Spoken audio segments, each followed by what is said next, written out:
It started like any other afternoon. A volleyball game, friends messing around in a schoolyard. But in just a matter of minutes, a simple argument would spiral into a tragedy, putting a young boy's entire life on the line. This is the story of a case from 1939 that forces us to ask some really tough questions about crime, age, and what it means to be responsible.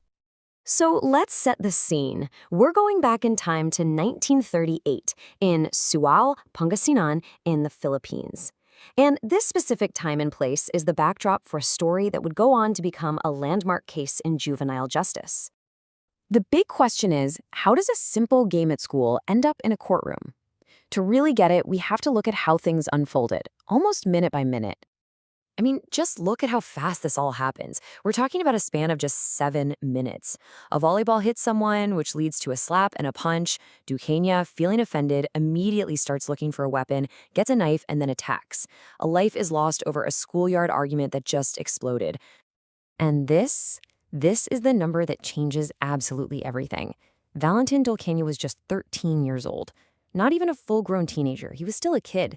And because of that, his whole future was now hanging on what a court could figure out was going on inside his 13-year-old mind at that exact moment.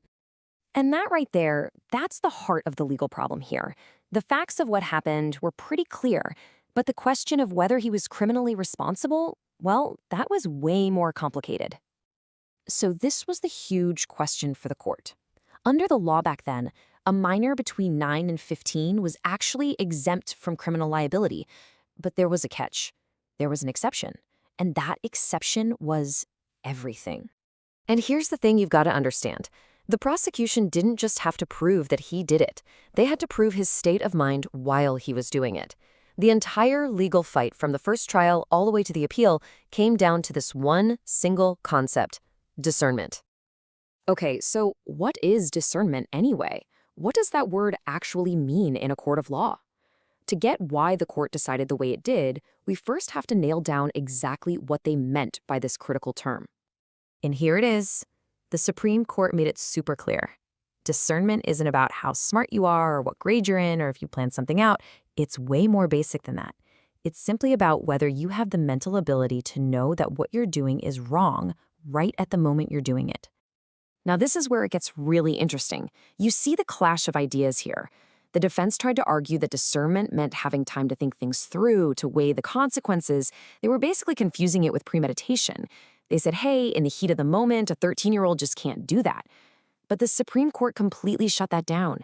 They said, nope, that's not what we're talking about. We're talking about a fundamental sense of right and wrong. And you can see it right here in the court's own words. This is the crucial distinction they made. They weren't asking if he planned the crime. They were asking a simpler question. Did he have the capacity to know that stabbing someone is just wrong? So, with that definition locked in, the court had a new problem. How do you prove it? How do you actually get a glimpse inside the mind of a 13-year-old from decades ago? Turns out, the answer was in the details of his life and his actions. The court started to build this picture of Doqueña, not just from the crime itself, but from who he was. He was a good student, a cadet captain, things that suggested he was pretty mature for his age. But really, the most powerful evidence was the act itself. The fact that he deliberately went looking for a weapon and then chose to attack when his victim wasn't ready. To the court, these weren't just random, impulsive actions. They were choices that showed he understood exactly what he was doing. So, after putting all of this together, the definition of discernment, the evidence of his character, his actions, the Supreme Court was ready to deliver its final answer. And the verdict was in. The court decided that Valentin Doqueña had, in fact, acted with discernment. He was found criminally responsible. But because of his age, he wasn't sent to an adult prison. Instead, he was ordered to go to the training school for boys and stay there until he became an adult. It was a sentence that tried to acknowledge both his guilt and his youth.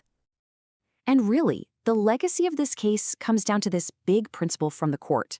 Proving discernment isn't like a math problem with one right answer. It's about looking at the whole person.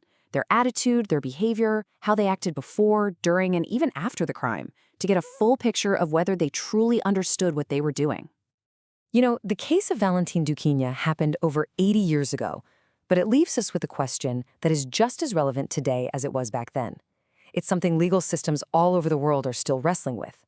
How do you balance justice for a victim with a system that has to account for the unique, still developing mind of a child. What do you think?